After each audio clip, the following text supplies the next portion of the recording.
안녕하세요. 오늘은 결론이 이미 나와 있어요. 자아는 시뮬레이션이다.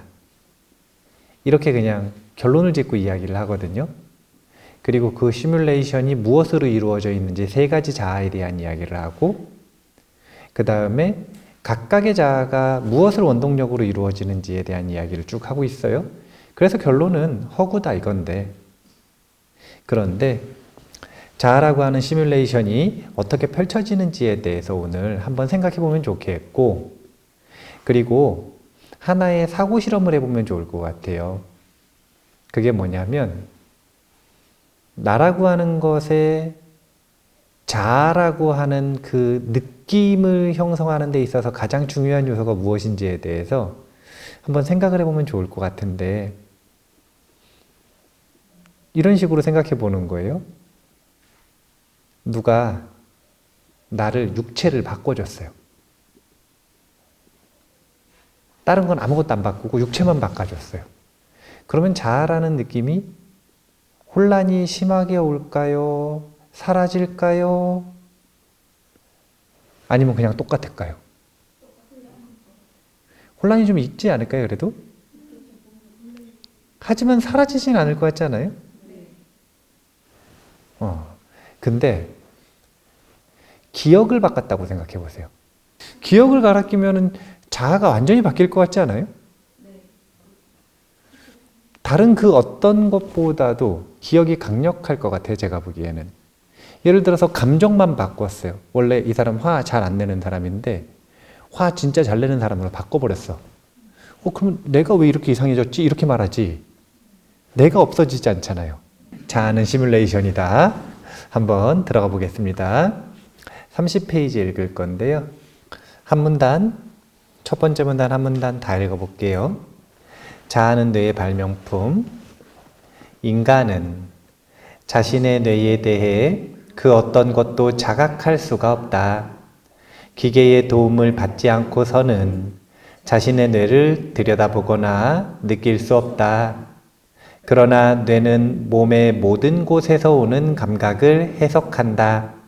예를 들어 배가 아프면 뇌가 이 고통을 알아채고 이를 해석한 후 필요한 신체의 부위에 전달해 대응하도록 한다. 그러나 뇌는 그 자체의 촉각과 감각은 느낄 수 없다. 뇌는 몸을 통제하기 위해 그 자체를 제외한 몸의 모든 부분에 대해 복제품, 즉 저해상도 시뮬레이션을 구성한다.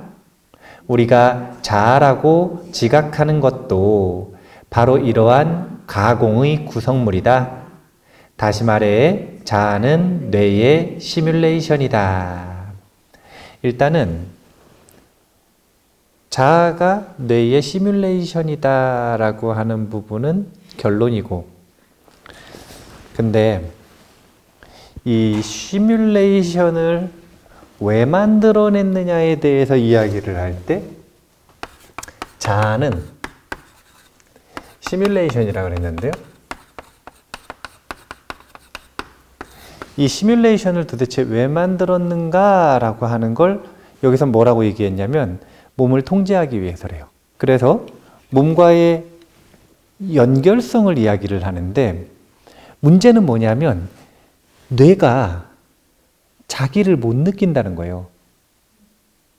뇌는 외부 장치에 의지하지 않으면 자기 자신에 대한, 뇌 스스로에 대한 감각이 아무것도 느낄 수 있는 게 없다라는 거예요. 그럼 뇌는 뭐만 느끼냐면 뇌가 아니라 몸 전체의 다른 감각들만 느끼는 거예요. 시뮬레이션을 만든 이유에 대해서 몸을 통제한다 이런 표현을 썼는데요. 이제 사람이 있는데 뇌가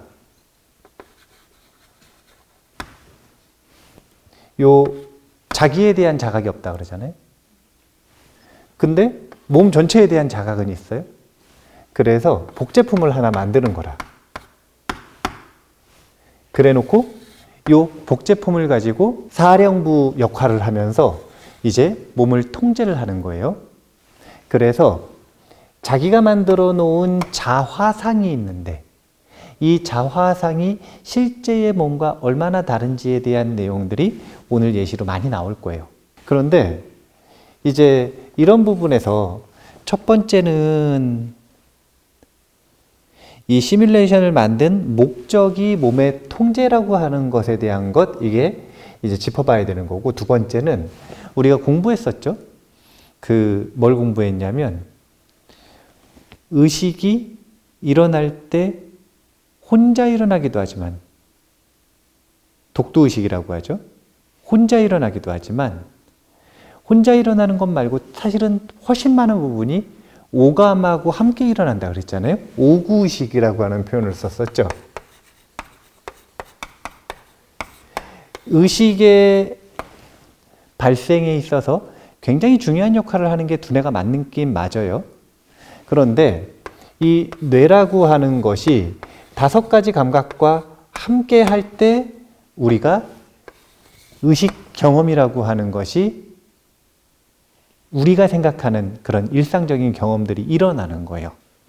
이제 이 오감하고의 연결성을 가지고 뇌가 어떻게 자신이라고 하는 시뮬레이션을 만들어내는지를 한번 쭉 봐야 되는데, 31페이지에 보면 이 현상을 지각함에 있어 가지고 어떻게 정확한 인식을 만들지 못하는지에 대한 이야기가 이제 다양하게 나오는데, 예시가 아니라 결론 부분을 보면 31페이지에 첫 번째 문단의 중간 부분에 같은 사물과 현상을 보았는데도 이렇게 되는 부분이 있거든요. 같이 한번 읽어볼게요. 같은 사물과 현상을 보았는데도 당신이 지각한 것과 다른 사람이 지각한 것이 다른 적이 있는가? 두 사람이 똑같은 사건을 목격했어도 그들은 같은 몸에 살고 있지 않으며 똑같은 눈으로 보고 있지 않으므로 각자 조금 다른 관점을 가질 수 있다. 그러한 것들이 모여 미묘한 차이가 된다. 이제 이런 차이가 아주 극심해지는 상황이 이제 자동차 충돌 사고, 뭐 이런 예를 들고 있어요. 이 버스 사고가 났어요. 10명이 타고 있었어요. 10명이 똑같은 사고를 경험했거든요. 근데 그 사고에 대해서 똑같이 기억할까요? 다 다르게 기억할까요? 우리가 다 같이 여행을 갔어요. 여행을 갔는데 똑같은 숙소에서 잤다고 생각해 보세요. 그 숙소에 대한 경험이 다 똑같을까요? 다 다를까요? 그럼 나중에 기억은요? 네, 오늘 그런 게 왜 달라지는지에 대한 이야기를 할 건데, 이렇게 똑같은 경험을 해도 사람들은 전부 다 다른 해석을 한다는 거예요. 그래서 제가 자주 이야기하는 것 중에 하나가, 법원에서 재판 같은 거 할 때 증인들 세우지 않습니까? 근데 증인들이 서로 다른 이야기를 하는 경우들이 있거든요.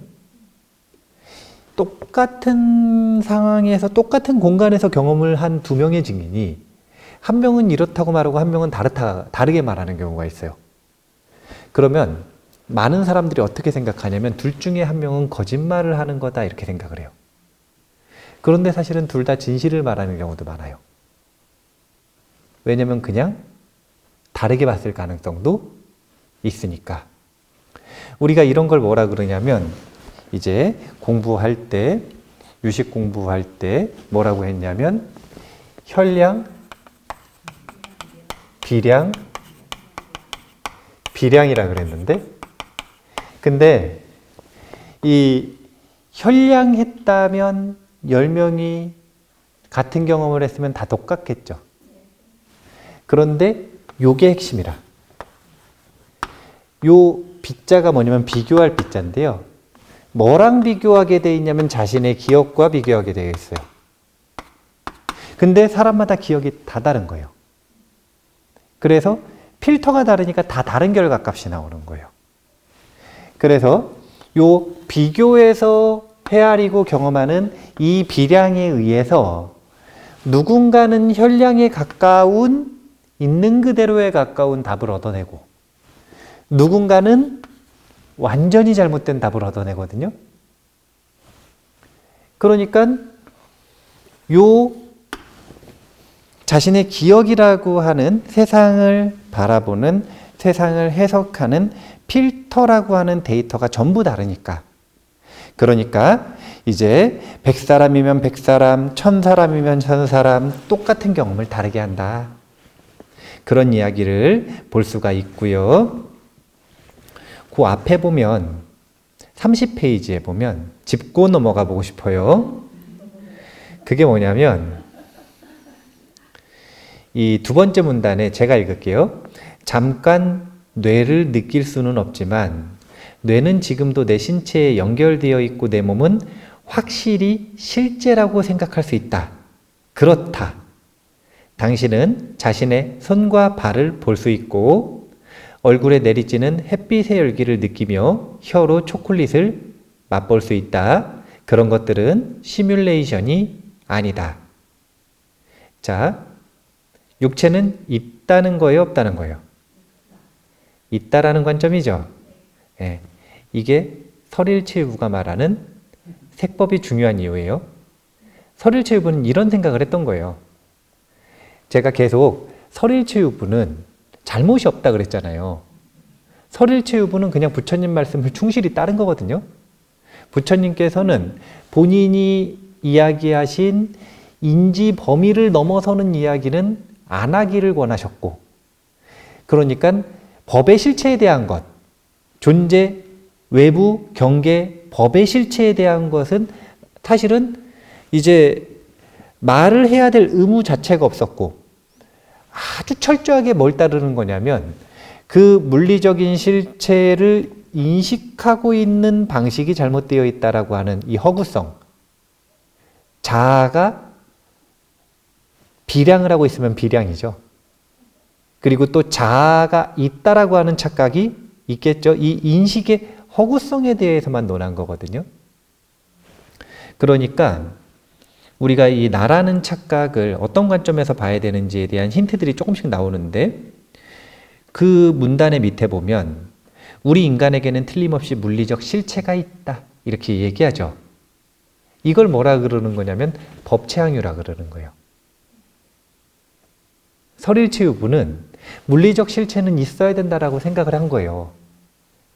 그리고 물리적 실체는 공간을 차지하고 살죠. 그럼 또 뭐가 있어야 되냐면 시간이 있어야 된다고 생각을 했던 거예요.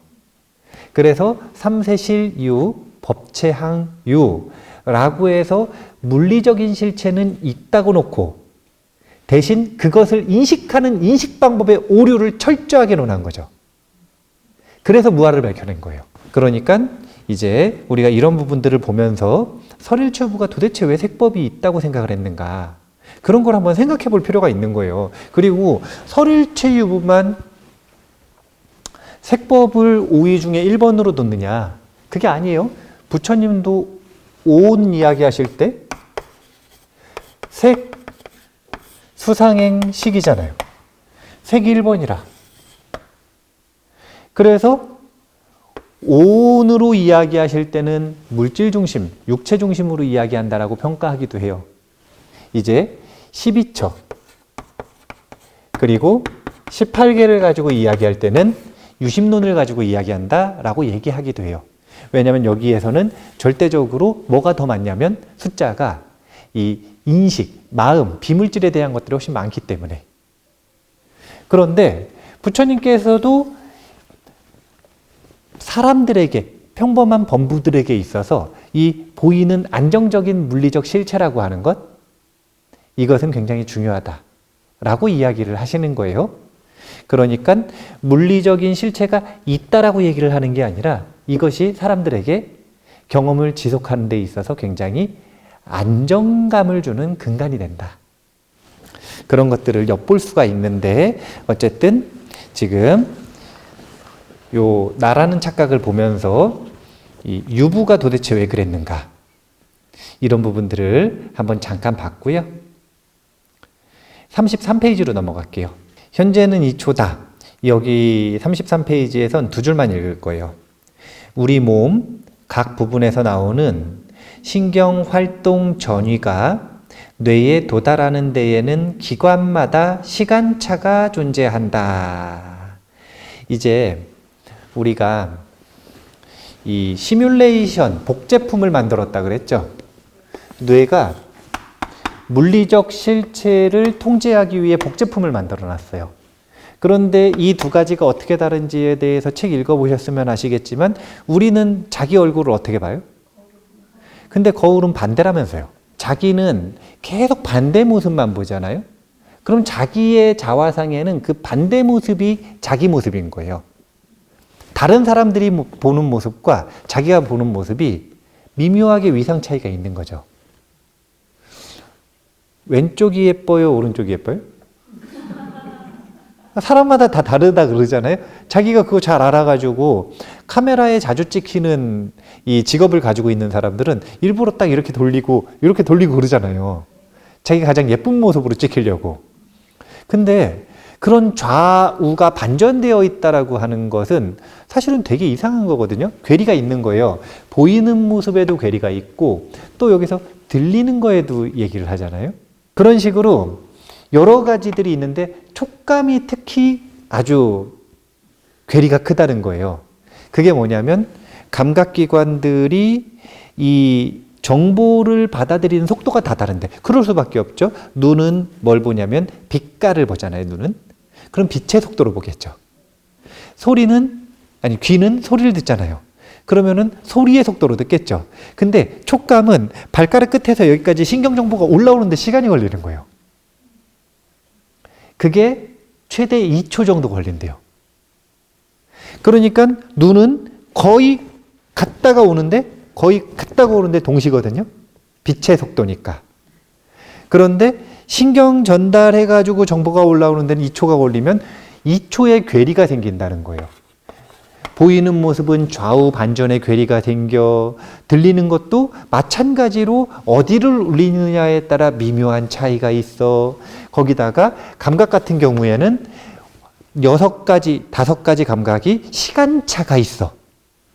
이런 것들을 뇌가 어떻게 이 동일시를 유지하기 위해 노력을 하고 있는지를 예측이라고 표현을 했거든요. 예측.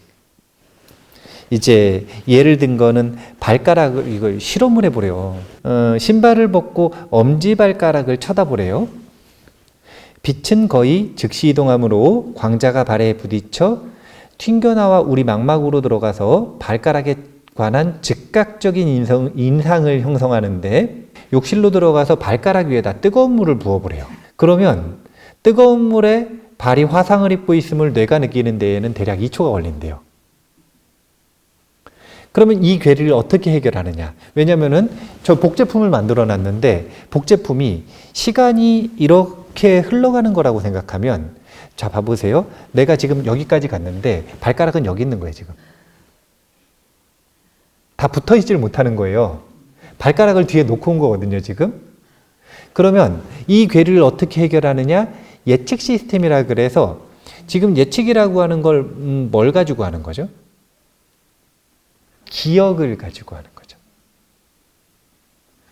한 번도 뜨거운 물에 몸이 다 보지 않은 사람은 이 예측 시스템을 활용할 수가 없어요. 그래서 애기들은 어떻게 하냐면 뜨거운 거 가가지고 손을 대잖아요. 그래서 한 번이라도 뜨거운 걸 알면 그 다음부터는 가가지고 손을 안 대죠. 예측 시스템. 뜨거운 물이 발에 딱 닿았어요. 그러면 아직 안 아파, 사실은. 2초 동안 안 아프다는 거예요. 현실은. 그런데 눈이 봤더니 아픈 것처럼 느껴지는 거예요. 그 예측 시스템으로 환상통을 만들어내는 거죠. 왜냐하면 진짜 통증이 올 때 너무 깜짝 놀라지 않도록. 이것도 있고 그 다음에 몸을 하나로 붙여서 다니려면 시뮬레이션 몸을 하나로 붙여서 다니려면 그러려면은 이런 예측 시스템을 활용해야 되는 거예요. 그래서 왜 2초라고 얘기를 한 거냐면 이제 우리의 인식 범위에서 그러니까 가장 작은 단위로 이 찰나를 이야기할 때 인식 범위가 빨라졌을 때 가장 작은 단위를 인식할 수 있는 초를 찰나라고 한다 그랬잖아요. 근데 우리 몸에도 또 딜레이 되는 시간차가, 그러니까 늦어지는 시간차가 있었던 거예요. 그러면은 그거를 감안을 하면 64분의 1초부터 2초 사이가 현재다. 인간의 경험 속에서. 이렇게 지금 정의를 내리고 있는 것이다. 라고 보면 되는 거예요. 현재라고 하는 건 있다는 거예요, 없다는 거예요? 원래는 없다는 거예요. 현재는 없어요. 그냥 개념이에요, 그거는. 그런데 약속을 해야 될 거 아니에요. 그럼 그 약속을 지금 누가 쓰고 있어요? 인간이 쓰고 있죠. 그러면은 인간이 쓰는데 아수라들이 인식하는 시간을 써야겠어요? 인간이 인식하는 시간을 써야겠어요? 돼지가 인식하는 시간을 써야겠어요? 인간이 인식하는 시간을 써야겠어요? 인간들끼리 서로 약속한 거니까 인간이 인식하는 시간을 써야 될 거잖아요. 그걸 신체적인 딜레이 되는 요 시간을 적용해서 2초라고 지금 적용을 했다. 이렇게 보시면 됩니다. 현재는 2초다. 이제 그렇기 때문에 사실은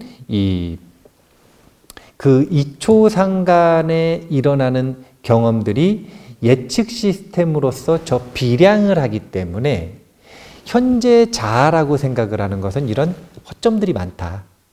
저런 괴리도 많고, 그 다음에 기억을 통해서 비교해가지고 물 자체, 현실에 있는 그대로를 경험하지 못하기 때문에 또 여러 가지 괴리들이 많고, 그래서 현재는 2초다라고 말을 하지만 현재의 자아는 허구다라는 걸 이야기하는 거고요. 그 다음 과거로 가면 35페이지. 과거는 편집된 기억이다. 이렇게 그냥 정의를 했는데요. 첫 번째, 두 번째 문단을 읽어보겠습니다. 이제 과거의 자아를 들여다보자. 과거의 자아에는 두 가지 근원이 있다. 바로 내부적 근원과 외부적 근원이다. 내부적 근원은 우리의 기억에서 유래한다. 기억의 특성은 여전히 미스터리이지만 과학자들은 기억에 대해 10년 전보다 오늘날 훨씬 더 많은 것을 알게 됐다. 대체로 기억에는 서로 다른 몇 가지 유형이 있는데 크게 사실, 경험, 근육의 기억으로 분류할 수 있다. 이러한 각각의 기억은 뇌의 서로 다른 곳에 저장된다. 이제 내부적 근원과 외부적 근원이라고 할 때 내부적 근원은 우리 마음에 두뇌에 기록되어 있는 기억을 얘기하고요. 외부적 근원은 크게 두 가지로 분류를 했어요. 하나는 사진이나 영화, 오디오, 일기, 신문, 문자 이런 기록들이 외부적 근원의 첫 번째고, 그리고 이 외부적 근원으로 기록된 것들은 좀 정확하다라는 장점이 있습니다. 그 다음 두 번째 외부적 근원은 나에 대해서 타인이 기억하는 거예요. 근데 이거는 이제 아예 뭐라고 이야기를 하냐면 전혀 의지할 만하지 않다라는 거예요. 왜냐면은 내 내부적인 기억을 못 믿어가지고 외부적인 기억을 쓰는데, 근데 다른 사람의 기억은 그 사람한테는 내부적인 기억이잖아요.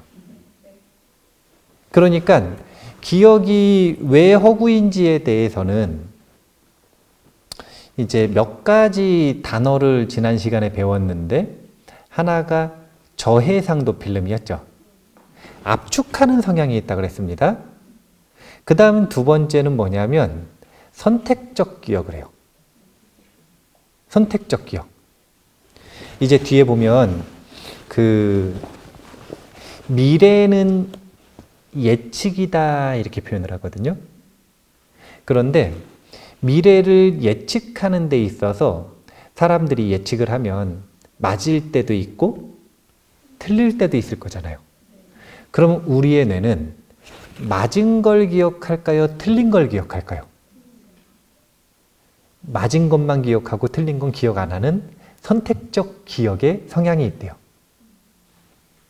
그래서 자꾸 10번 틀리고 한 번 맞춰놓고 자기는 다 맞춘다고 생각을 하는 거예요. 자기는 아주 직감이 뛰어나다. 이렇게 얘기를 하는 거거든요. 자기가 직감이 얼마나 뛰어난지 만약에 사람들이 알면은 자기한테 전보로 올 수도 있다고. 10번을 틀렸는데. 기억은 그렇게 선택적으로, 그러니까 기억의 한계를 제가 조금 정리를 해보면 3가지 정도의 용어가 나오는데, 하나가 뭐냐면 압축이에요. 저해상도 필름이라 그랬죠? 두 번째가 뭐냐면 선택적이에요. 근데 요 선택적이라고 할 때 선택을 하는 기준은 뭐냐면 사실은 자신의 주의력이었어요. 주의력이 닿은 것만 기억을 하는 겁니다. 주의력이 가서 닿지 않으면 기억을 안 하는 거예요. 그 다음에 또 3번째가 있는데, 이 3번째가 뭐냐면 그 다음에 나오는 문단에 작화증이라는 게 있어요. 저는 이제 작화증이라는 단어를 모를 때는 보통 뭐라 그랬냐면 편집증이라 그랬는데, 작화증하고 이 제가 평소에 쓰는 편집증하고는 좀 비슷한 용어 같아요. 작화증이라는 게 뭐냐면 기억이 저해상도라 그랬죠. 그리고 선택적이라 그랬죠. 그러면 지금 우리가 30분 동안 이야기를 했거든요. 30분 동안 서로 얘기하고 경험한 것에 대해서 다 기억을 할까요? 아니면 빈 공간이 굉장히 많을까요? 빈 공간이 굉장히 많겠죠. 그러면은 자, 우리가 무슨 얘기를 했죠? 그러면은 과거를 이렇게 되돌아보잖아요. 그러면 기억을 막 떠올려요. 근데 빈 공간이 너무 많아. 그럼 두뇌가 어떤 일을 벌이냐면 그 빈 공간을 채워내기 위해서 지어내는 거예요. 이걸 작화증이라 그래요.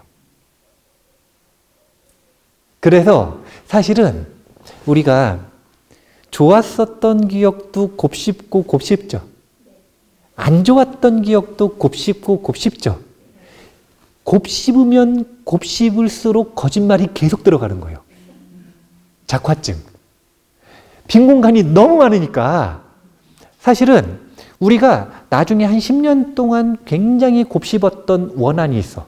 예를 들어서 그러면 10년 동안 가지고 있었던 그 원한을 곱씹으면서 생긴 기억들의 99%는 자기가 만든 기억이라. 작화증 때문에. 그러니까 이 두 가지는 뭘 만드는 거냐면 기억이라고 하는 하나의 지도에 구멍을 숭숭숭숭 내는 거예요. 이렇게. 선택적이니까.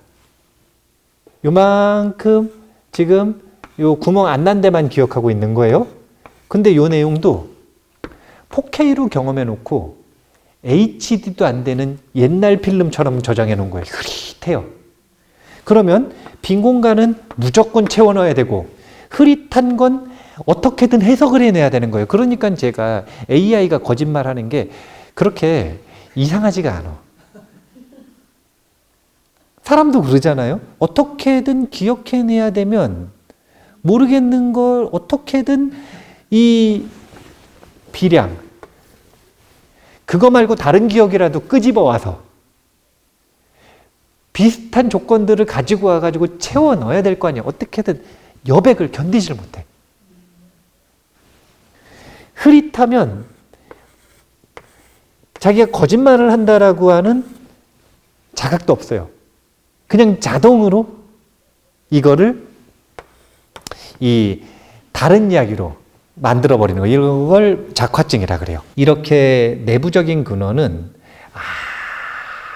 아주 믿지 못할 만한 건데, 그래서 다른 사람의 기억에 의지해서 자기 자신의 이 과거를 추억하는 것을 시각장애인이 시각장애인을 인도하는 것과 같다, 이렇게 표현을 했거든요. 장님이 장님을 이끄는 것과 같다. 그래서 우리가 이 시뮬레이션에 들어가는 필름 같은 거, 소스가 뭐냐면 기억인데 그 기억 자체가 잘못되어 있잖아요. 그러니까 우리가 경험하는 시뮬레이션, 자아라고 하는 시뮬레이션은 허구일 수밖에 없는 거예요. 그런 내용들을 지금 계속 보고 있는 겁니다. 자, 과거의 기억은 그 신빙성을 이제 항상 의심해 봐야 한다라고 이야기를 하고요. 자, 미래에 대한 내용도 한번 가볼까요?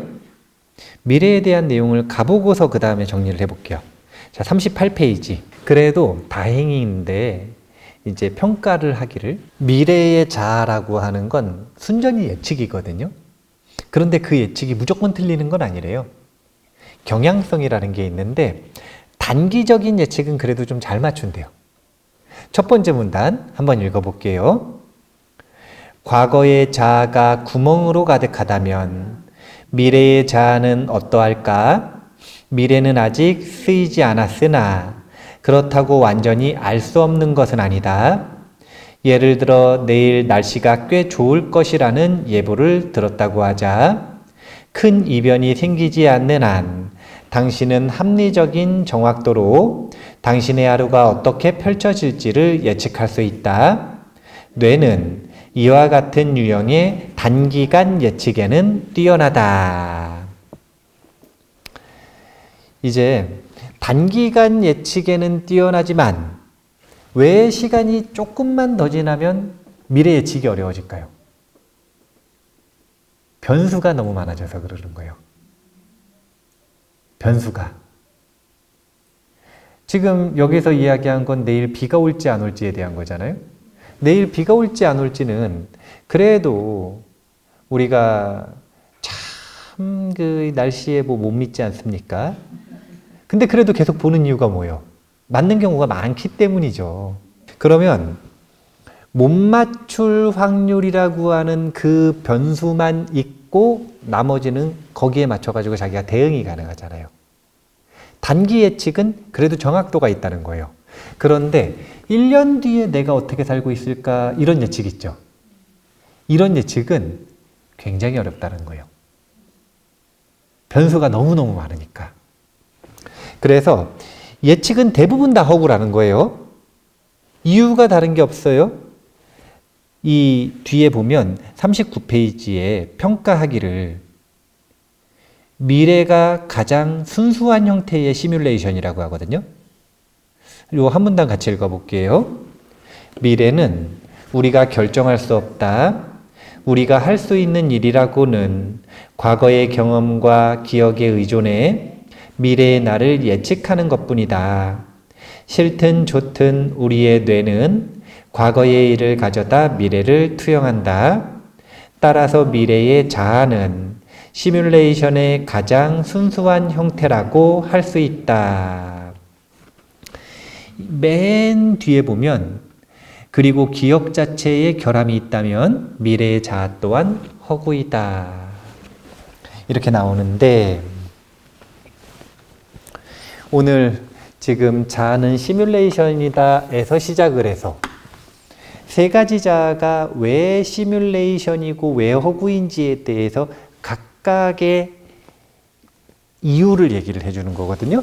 자, 현재의 자아가 있고 과거의 자아가 있고 미래의 자아가 있습니다. 과거의 자아는 딱 한마디로 뭐라 그랬냐면 편집된 기억이다 이렇게 얘기했죠. 미래는 예측이다 이렇게 얘기했어요.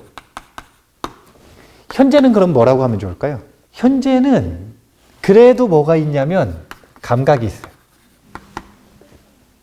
감각이 있어요.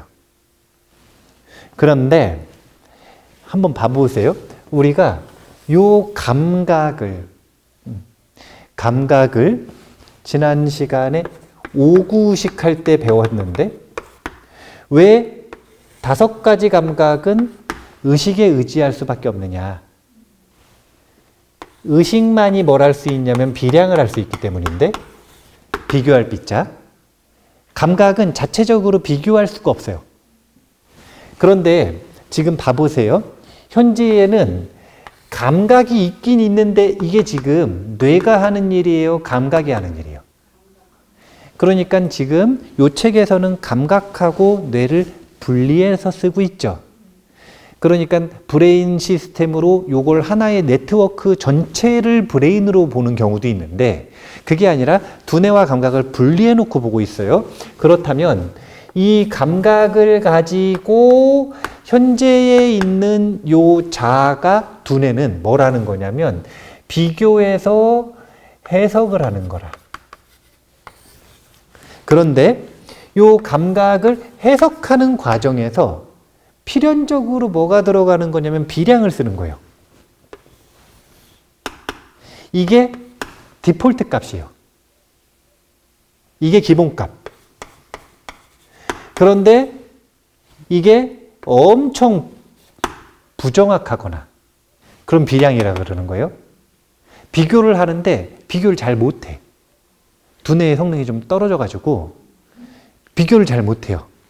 그러면 비량이 되는 거고 두뇌의 성능이 좋은데도 자신이 비교해가지고 만들어 놓은 이 시뮬레이션이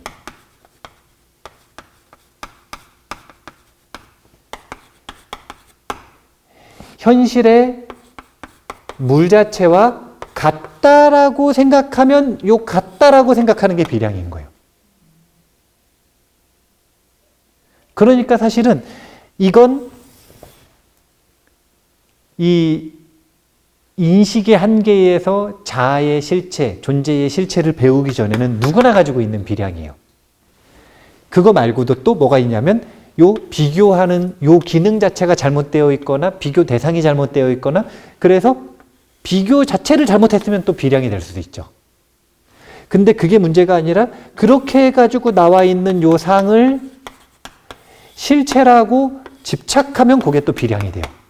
그런데 이게 기본값이라 그랬죠. 비량. 감각을 무엇에 의해서 비량해가지고 해석을 하느냐?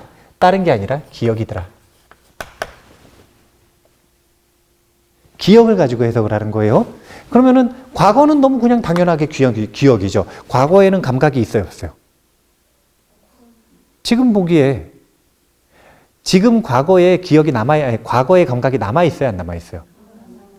감각이 뭘로 남아있냐면 기억으로 남아있겠죠. 기억만 남아있는 거예요, 과거의 자아는. 그래서 그냥 과거의 자아는 그냥 명백하게 기억인데 여기에다가 오류를 말하려고 편집된 기억 이렇게 표현한 거예요.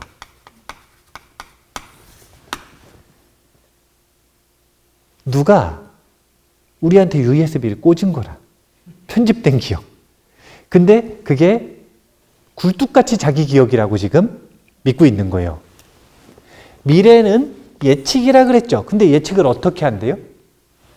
기억에 의지해서 예측한대요. 예측을 사람들이 지식에 의지해서 경험에 의지해서 예측을 한다 이렇게 좋게 표현하잖아요. 근데 이게 다 뭐냐면 기억이에요. 그렇다면 예측도 뭐에 의해서 이루어지냐면 기억에 의해서 이루어지죠. 그러면 잘 보면 현재의 자도 과거의 자도 미래의 자도 다 기억이라. 지금 세 가지 자라고 이야기를 했지만 그 세 가지 자의 근간에는 기억이 있다. 그러니까 세 가지 자라고 이야기를 했지만 세 가지 자아가 전부 시뮬레이션이라 그랬잖아요. 그 시뮬레이션에 들어가는 소스는 바로 기억이었다라는 거예요. 그리고 그 시뮬레이션이 시뮬레이션이라는 말을 쓰는 한 사실은 물 자체인 현실과는 다르다는 거예요. 그런데 이 오차 범위가 많아지는 이유는 뭐냐면 잘못된 소스를 집어넣으니까 이 시뮬레이션이 잘못된 값을 자꾸 내는 거라. 그래서 수행의 시작이 뭔 거예요? 사띠. 사띠의 번역어 중에 가장 대표 번역어는 제가 좋아하는 건 주의력이지만 대표 번역어는 기억이에요. 사띠의 질이 좋아진다라고 하는 건 정확하게 관찰한다는 뜻이고 그래서 정확하게 저장한다는 뜻이에요. 기억. 기억이 사실은 자아라고 하는 시뮬레이션을 만드는 가장 중요한 소스가 되더라. 오늘 지금 이 이야기를 한 거고요. 자, 요걸 봐보세요. 현재자, 과거의자, 미래의자가 있습니다. 셋 다 뭐라고요? 나라는 착각. 예, 착각. 예, 그런데 이 나라는 착각이 일어나는 데 있어서 그렇게 착각하고 끝내면 안 되고 실체를 봐야 될 거 아니에요? 왜 자꾸 현재 그러는지를 잠깐 이야기를 해보려고 하는 건데, 미래는 예측이죠. 예측이라고 하는 건 현량, 비량 중에 뭐가 들어있어요? 두 가지가 있죠. 비량과 비량이 있죠. 여기는 현량이 없죠. 그래서 미래에서는 실체를 볼 수가 없는 거예요. 과거의 자도 지금 현재 볼 때 현량, 비량 중에 현량이 없어요. 오직 이 현량은 감각을 근본으로 두고 있는 현재에만 있는 거예요. 그래서 요 감각이 어디로 넘어가 가지고 해석이 나오냐면 의식, 제6의식에 넘어가서 일로 되잖아요. 이 의식에도 현량의 기능이 있어요. 그런데 기본값이 뭐라 그랬냐면 이거라 그랬잖아요. 그래서 현량의 기능이 지금 거의 오프된 상태라 이걸 잘 못 써요, 지금. 최우선순위로 이쪽으로 안내를 해주니까. 그래가지고 수행을 할 때 자신의 의식을 살펴보는 걸 가장 먼저 시켜요? 감각을 살펴보는 걸 가장 먼저 시켜요? 왜냐면 감각은 현량이라니까요. 감각은 현량이에요, 현량. 비량 없어요. 현량의 기능이 있는 거예요. 그래서 현재에만 현량, 비량, 삼량의 기능이 다 있다. 의식은 저 세 가지를 다 가지고 있으니까요. 그래서 여기에서 돌파구를 찾는 거예요. 이것도 가짜지만. 이것도 착각인데 여기서 돌파구를 찾는 거예요. 그래서 오늘 했던 내용 중에서는 중요한 내용은 이제 자아는 시뮬레이션이다. 근데 시뮬레이션이 왜 이렇게 오차값이 크냐? 기억이 정말 허술해. 필름이 있는데 구멍이 뻥뻥뻥뻥 뚫려 있고 그 다음에 엄청 저해상도고 거기다 거짓말들을 그렇게 써놨어, 작화증으로. 그걸 넣어가지고 필름을 돌리니 우리가 이 경험하는 시뮬레이션이 올바르기가 쉽지가 않다. 자기 혼자 살 때는 자기 혼자 북치고 장구치고 하니까 괜찮은데 다른 사람들하고 살 때 이제 진짜 문제가 되는 거예요. 서로 기억이 다르니까. 정말 명백하게 달라요. 그래서 이 자아라고 하는 시뮬레이션에서 기억이 굉장히 중요한 역할을 한다. 그래서 수행은 기억에서, 사띠에서 시작하는 거고 그 사띠의 대상 중에서도 현재, 감각에서 시작하는 거다.